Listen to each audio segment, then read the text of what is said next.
रहे हैं, ठीक है। थेल्स पर में यदि किसी त्रिभुज की एक भुजा के समानांतर अन्य दो भुजाओं को भिन्न भिन्न बिंदुओं पर प्रतिच्छेद करने के लिए एक रेखा खींची जाए तो ये अन्य दो भुजाएं एक ही अनुपात में विभाजित होती है। देखो बोर्ड पर साबित करके दिखा रहे हैं ना। थ्योरम नंबर पहला है जी। थ्योरम की हिंदी क्या होता है? परिमेय। क्या होता है? परिमेय। तो यदि किसी त्रिभुज के एक त्रिभुज हम बना दिए ए बी सी, यदि किसी त्रिभुज के एक भुजा के समानांतर यानी बीसी के समानांतर डी, बीसी के समानांतर कोची डी रेखा खींचे ना, तो ये समानांतर दिया है। हमको साबित करना है कि अन्य दो भुजाओं को जब प्रतिच्छेद करती है तो एक ही अनुपात विभाजित करती है, यानी कि AD बटा DB और AE बटा कोची EC, है ना। तो ABC एक त्रिभुज है जिसमें D समानांतर BC तथा DE AB को D एवं AC को E पर प्रतिच्छेद करती है।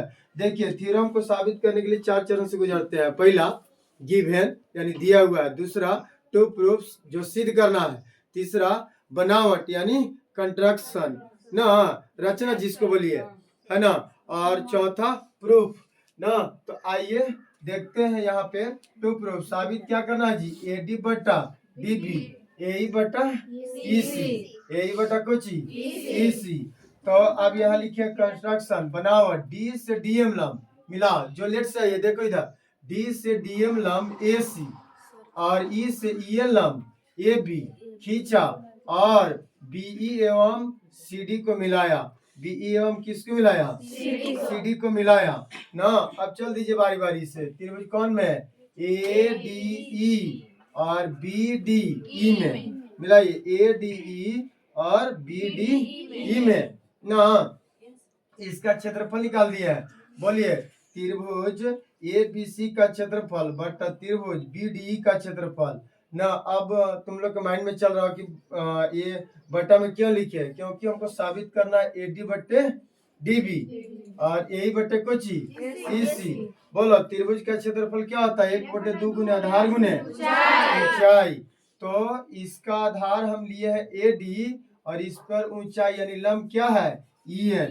1/2 गुने आधार गुने ऊंचाई। अगला का 1/2 आधार इसका ले लिए DB और यही भुजा पर आगे बढ़ाए हैं EN को लंब लेंगे, यानी EN से EN कट गया, 1/2 से 1/2 कट गया, AD बटे DB।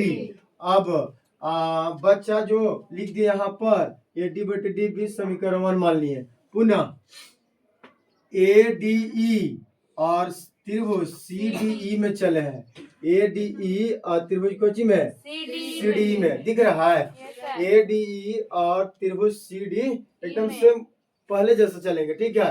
बोलो त्रिभुज ADE का क्षेत्रफल क्या होता है? 1/2 गुने आधार गुने आधार AE। अभी आधार इधर से लिए हम ना, आधार हो गया AE, ऊंचाई क्या हो जाएगा इस पे DM। तो 1/2 गुने आधार AE गुने ऊंचाई को DM, फॉर्मूला यही ना होता है 1/2 गुने आधार गुने ऊंचाई। अब त्रिभुज CDE 1/2 गुने आधार, तो आधार हो गया EC, आधार क्या हो गया EC ना, और ऊंचाई इसका भुजा पर आगे बढ़ा क्या है DM। तो DM से DM कट गया, 1/2 से 1/2 क्या बचा AE बटा ये ना बचा। अब देखिए त्रिभुज BD मिला BDE दिख रहा है, ये त्रिभुज ऐसे जो बनाए थे दिख रहा है जी। तो ये त्रिभुज और CDE दिख रहा है CDE, ये दोनों एक ही आधार DE पर है, दोनों एक ही आधार और एक ही ओर है, इसलिए दोनों का क्षेत्रफल क्या होगा बराबर। हम लिखे यहाँ मिला ADE और CDE, तो CDE के जगह पर हम क्या लिखे हैं BD। समीकरण क्या मान लिए? अब मिला समीकरण 1 और 2 में क्या मिल रहा है? LHS बराबर दिख रहा है। अरे त्रिभुज क्षेत्रफल त्रिभुज ADE बटा क्षेत्रफल त्रिभुज BD, इसका भी है ADE और BD। जब LHS बराबर तो RHS भी बराबर होगा। इसका RHS बोलिए क्या है, AD बटे DB। और इसका क्या है, AE बटे EC। AE बटे कुछ है, यही साबित करना था। समझ में आया सबको? चलिए ठीक है।